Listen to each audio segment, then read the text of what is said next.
Good morning to all of you.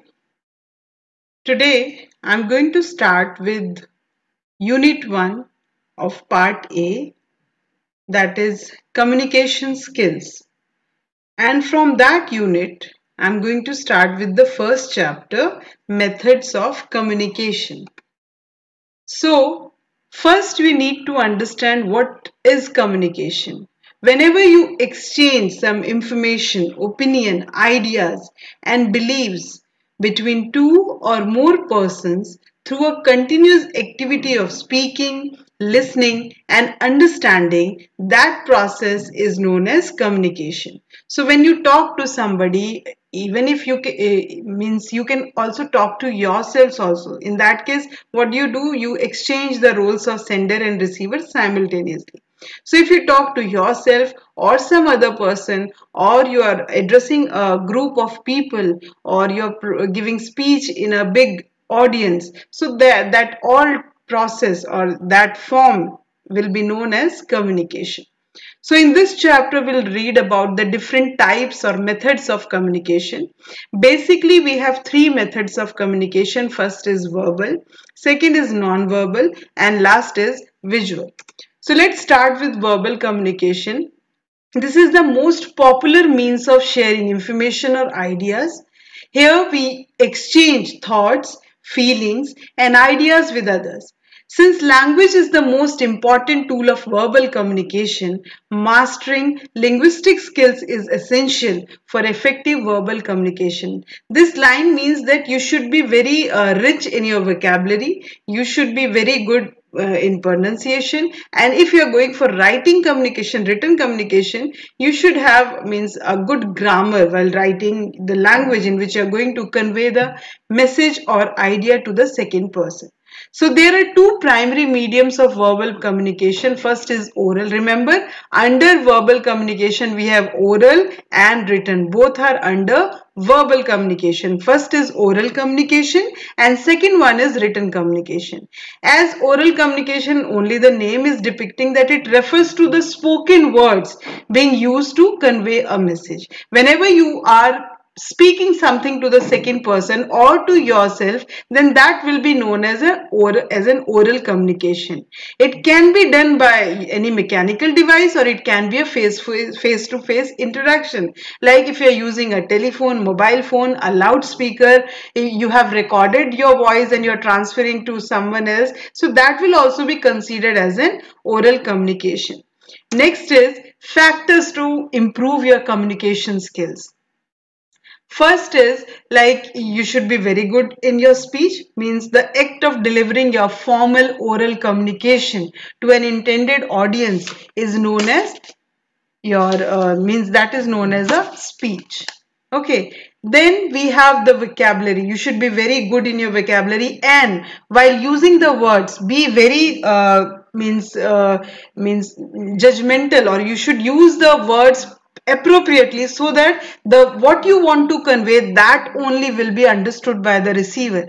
If you are using wrong words in wrong places, there are chances the receiver may get it in a different way. They will not understand what you are going to convey. They can take it in some other way. Next is rhythm. Rhythm is the intonation. It is the variation in the pitch level of your voice when one speaks. Like when you're giving a speech, whenever you have to stress on some words, that time your level should be higher. Pitch level should be higher. So same way, whenever you're showing some emotions such as surprise, happiness, irritation, curiosity, boredom, accordingly the pitch level should vary. Next is tone. While speaking, if you are talking to someone or the second person, you should always be cheerful and pleasant. Don't use harsh tone while talking to somebody, because the things can be taken in a different way. So words derive their power from the way they are spoken. The tone of the speaker helps to create an impact on the listeners. So if you are speaking the things in a pleasant way or cheerful way, then the second party or the second person can take it in a very good way. They will understand what you are trying to convey to them. Okay, next is tone. So this I have already told. Next is pitch. So it basically refers to the loudness or softness of the speaker's voice. So try to always be softer. Okay, one should always speak in a clear, slow and conversational tone in order to be an effective communicator. However, one should only speak louder while addressing large groups or across large spaces. Suppose only five people are sitting in a big room, and while sitting and you are the speaker, that time if you are very soft, then there are chances those five people, because of that big room, they are not able to understand what you are trying to say. That time you have to be louder. Another case, when you are addressing a large gathering of people, that time also you have to be louder. So according to the situation, according to the location, you have to vary whether you have to be louder or whether you need to be softer. Now, what are the tips to improve your oral communication? Read out loud. Whenever, before speaking, just practice it and read out loudly what you need to say. Then record it and try to note down the areas where you need to work on. Talk to people in a manner that shows interest. Like, you have to capture their means attention. So always try to talk in that way which makes your speaking interesting one for the second party. Okay, then take part in activities which involve public speaking. So always go for those group discussions or speeches where you are getting a chance to speak in front of public, where you can improve your communication skills. Next is written communication. See, written communication is always a reliable one than the oral one. Why? Because here you will have a written proof. What, like I said one boy that being a teacher, I instructed one student that go and bring copies from standard 7B. But he took the copies from 6B and he could deny it that, ma'am, you told it 6B only. Since I was not having a written proof, I couldn't prove myself. So written communication is always more valid and reliable. Here we express our ideas and messages or information through written words. So written communication is extensively used for official purposes, as it creates a permanent record of evidence and can be saved for later use. It enables receivers to take more time in reviewing the message and providing proper feedback. They can take their time to read what you said, and after reading it they can provide their feedback. So what different forms of written communication are there? Like, you can have letters, reports, memos, circulars, questionnaires, manuals. All these are nowadays like different types of online messengers are available. We can have WhatsApp message, we can have emails. So these are the different ways to convey your messages in a written way. Now, how you can improve your written communication? Expand your vocabulary as it was there in your oral communication. Same way for written also, you need to use new words so that your writing part will be better. Okay, then learn to spell words correctly. Something you have to write ruin instead of write your ruin, you are writing something else, so you can convey something else. What you want to say, that will be different. So read regularly. It gives you an idea of how to use words appropriately, improve your grammar and use appropriate sense and correct punctuation. Always write text keeping your audience in mind. Suppose you are referring to people who are there in some rural areas and you are using very standard type of language, then it will be difficult for them to understand. So always keep in your mind what type of audience you are going to refer to. Accordingly you should create or you should communicate while referring your written communication. Now, verbal communication is further classified into two types. One is intrapersonal communication and another one is interpersonal. In the beginning of the chapter only I told that you can talk to yourself also. So when you rehearse for some speech and all, you exchange your roles. Sometimes you become the speaker, then you become the receiver, then you become the receiver and then the speaker. So you exchange your roles and you talk to yourself. It happens when you are rehearsing a message or you're trying to write a diary or personal journal. So that type of communication when you talk to yourself, which is very private, is known as intrapersonal communication. Another form is interpersonal, when you are talking to more person, to the second person. It is the idea when you exchange the information between two individuals, that then is it is known as interpersonal communication.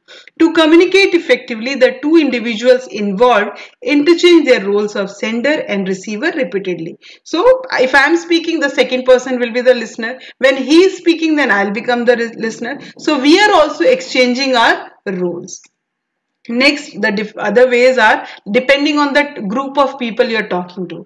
So first one is dyadic communication. When you're talking, means that when the communication takes place between two people, that type of communication is your dyadic communication, like face to face when two people are talking, or you're talking to somebody on phone, you're sending an email to other person. So that is your dyadic communication. Another one is small group communication. Group discussions is going on, about 10 or 15 people are there, and you are talking. That type of communication will be small group communication, like your board meetings, your teleconference, press conferences. These are examples of small group communication.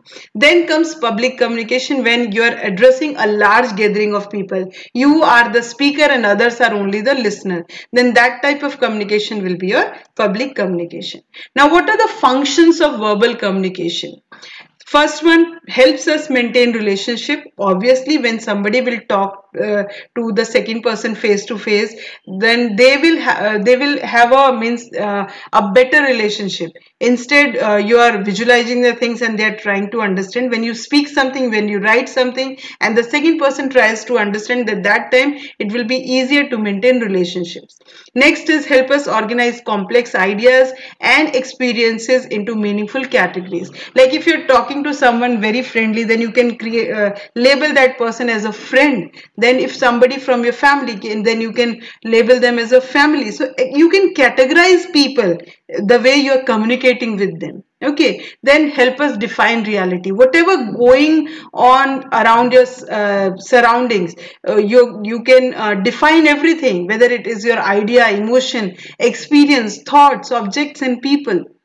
Like you went for means walk, and the weather was very clear, it was very pleasant, and suddenly it started raining. So you can define that day as very disappointing and boring, but this other person who was with you, he was like he thought that yeah, it was a very good day because he could spend a good time. So different people will define the situations in different manner. Then help us to think. Without verbal communication, we would not function as thinking beings. We use it to reason, communicate, and develop our memories through language.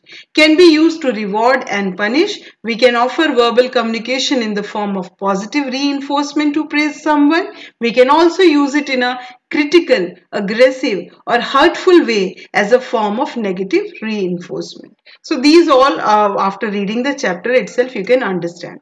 Next is non-verbal communication. Non-verbal, I'm just giving you the accurate example which suits you people. Suppose you are at your house, some family gathering is there, and something you are doing which is irritating your mother. So she will show you big eyes, and you will understand, yeah, you're not right at this moment, and you will correct yourself. So this is your non-verbal communication, where you understood the thing just by seeing your mother's eyes. So whenever the communication which involves your facial expression, your body movement, gestures, symbols, images, signal charts, and all those things where you understand the things just by visualizing, then that type of communication is your non-verbal communication.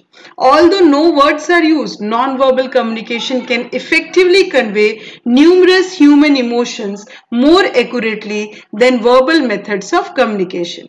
Non-verbal communication is an important aspect of the classroom and the workplace. It shows how you listen, look, and react while interacting with your classmates or co-workers. For effective communication, we should always follow the points mentioned below.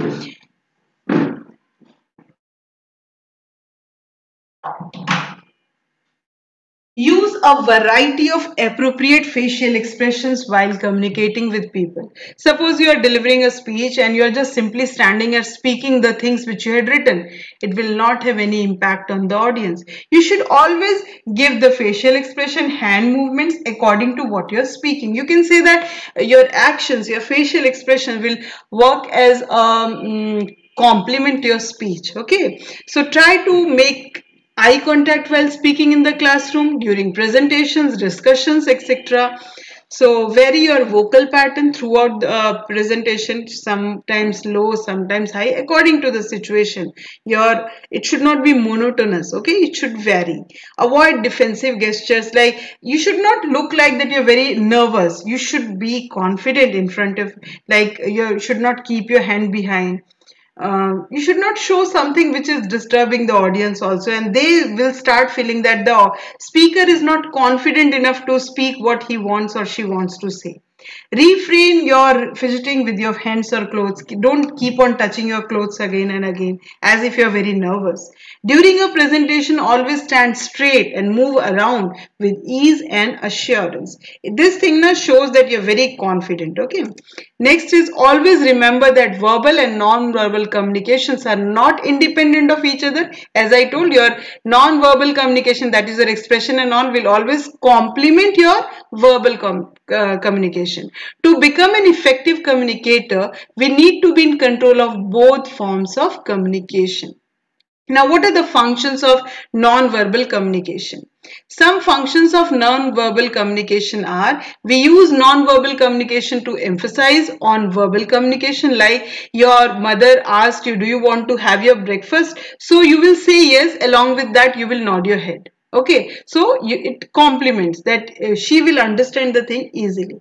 Then we use non-verbal communication to replace verbal communication using behaviors that are easily recognized by others, such as wave, a head nod, or a head shake. So these are the different means applications. Another one, we use non-verbal cues to complement or reinforce verbal communication. For example, if a friend tells you that she got selected in one of the premier institutes for further studies, you may exclaim, wow, that's great. I'm so happy for you. All this while smiling and hugging your friend. Here you're using non-verbal communication as well as means verbal. So your non-verbal communication is complementing. What is non-verbal here?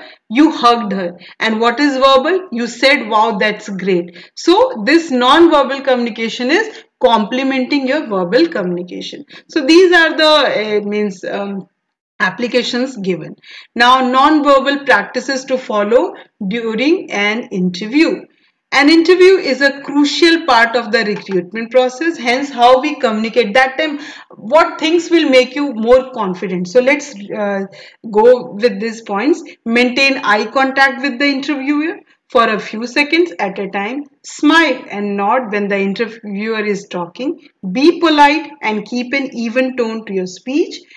Do not slouch while sitting. Then relax and lean a little towards the interviewer as if you're very interested in listening what she is speaking or he is speaking. Keep your feet on the floor and your back against the lower back of the chair. So these are the things, your body gestures, your body posture will also show you how confident you are. Be attentive to whatever the interviewer is saying or asking. Do not interrupt your interviewer. Rest an arm on the chair or on your lap to look comfortable. Next, here, like what things will be shown to you and you will understand from there. That is visual communication.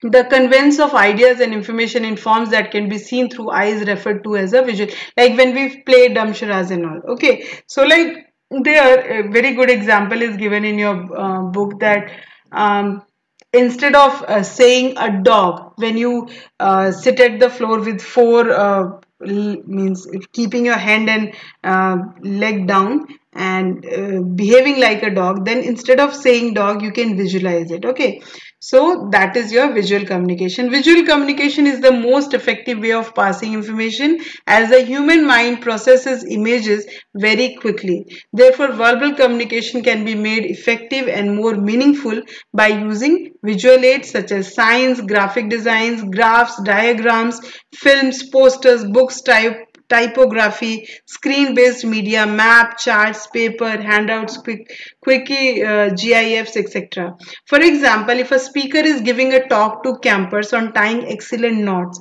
so in front of them, just by speaking, if the means that speaker will bring a rope and he will show it, then that will be more beneficial for the students. Same way, if the solar system, model of solar system or the skeleton system is shown to you visually, you will understand the things in a clearer way. Then points to consider while preparing a presentation. When you are creating a visual presentation, make sure that your content is suitable for visual presentation. All the fonts which you are using should be legible and appropriate for the communication style. Use callouts in moderation to highlight vital information. Present content in a way that follows a logical hierarchy. Like if you are telling about a particular topic and suddenly you jump to something else, that will not work. You should follow, which means the every slide of the presentation should be related to each other. Keep significant negative space. When too much information is present in a layout, messaging becomes cluttered and incoherent. Like this page which I have clicked, here so many things are there, so I'm not going to go read line by line. I'm just telling the important things. Don't overwhelm the audience. Be smart while selecting appropriate visual devices. Use colors sparingly to highlight important information. So these are the things which you should follow while using visual. Always keep in mind, means the summary of this chapter. What do you understand by communication? What are the forms of communication? How can you improve that particular type? Whether it is verbal, non-verbal or visual, how you can improve? What are the different applications? Different tips to improve your oral communication, tips to improve your written communication. So these are the things you have to read. Along with this video, I'm going to post the PDF of this chapter. So complete your work. Thank you and have a nice day.